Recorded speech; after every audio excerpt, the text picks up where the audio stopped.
विषय ये है कि क्या भगवद गीता का रिश्ता बिहार से हो सकता है, और सिर्फ बिहार से ही क्यों, बाकी राज्यों से क्यों नहीं। एक भारतीय होने के नाते मुझे अपने हर एक राज्य से प्रेम है, किंतु बीते कुछ दिनों की घटनाओं से मन अशांत सा है। किसी को महज एक बिहारी होने पे दूसरे राज्य में जान से मार दिया जाता है। शायद लोग भूल चुके हैं बिहार ने हमें क्या दिया है। वह कर्म ज्ञान की भूमि, आज उसकी छवि धूमिल क्यों है। एक गौरवान्वित भारतीय होने के कारण मैं अपने हर राज्य की खूबसूरती को दर्शाना चाहती हूँ। क्यों ना उसे बिहार से ही शुरू करें। बिहार और भगवत गीता का रिश्ता गहरा और बहुआयामी है, जो भौगोलिक, सांस्कृतिक और आध्यात्मिक स्तरों पर जुड़ा हुआ है। बिहार, जिसे प्राचीन मगध और ज्ञान की भूमि कहा जाता है, महाभारत काल से ही गीता के उपदेशक भगवान श्री कृष्ण के कार्य क्षेत्र का हिस्सा रहा है।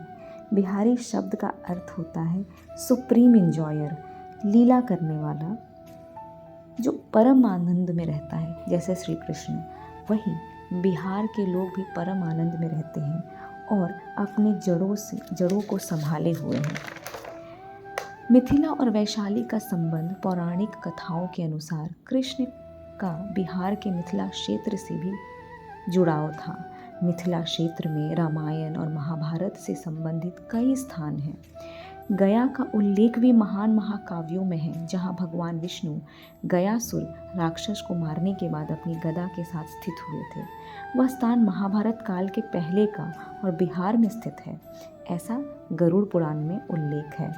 बिहार, जो गौतम बुद्ध की ज्ञान स्थली रही है, वही गीता में भी श्री कृष्ण द्वारा दिए गए कर्मण्येवाधिकारस्ते मा फलेषु कदाचन, कर्म पर ही तुम्हारा अधिकार है, फल पर नहीं, का संदेश जीवन के प्रति सकारात्मक और कर्मठ दृष्टिकोण को बढ़ावा देता है। बिहार की संस्कृति में गीता का ज्ञान का गहरा प्रभाव है। बिहार में कई स्थानों में पांडव स्थान रहे और राजगीर में भीम का अखाड़ा भी है। सिवान के दोन नामक स्थान पर द्रोणाचार्य से संबंधित प्राचीन साक्ष्य भी मिले हैं।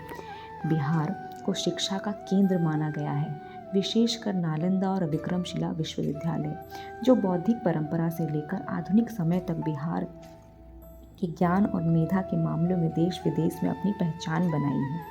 बिहार में ही बोध गया स्थित है, जहाँ बुद्ध को ज्ञान की प्राप्ति हुई, एवं जैन धर्म के 24वें तीर्थंकर भगवान महावीर को कर्म भूमि के रूप में जाना जाता है। आर्यभट्ट का शून्य का योगदान दुनिया के पहले गणतंत्र वज्जी संघ का जन्म स्थान माना जाता है। बिहार का अर्थ ही बिहार से निकला है, जो ज्ञान और संस्कृति के फैलाव की परंपरा को दर्शाता है। क्या आपको अब भी लगता है कि बिहार एक पिछड़ा राज्य है? और अगर पिछड़ा राज्य है भी, तो इसके पीछे की वजह क्या है? क्या वहाँ के बच्चे उस मिट्टी में पले बड़े, बाहर गए, पर क्या वो वापस आए अपनी ही राज्य की स्थिति को बदलने के लिए?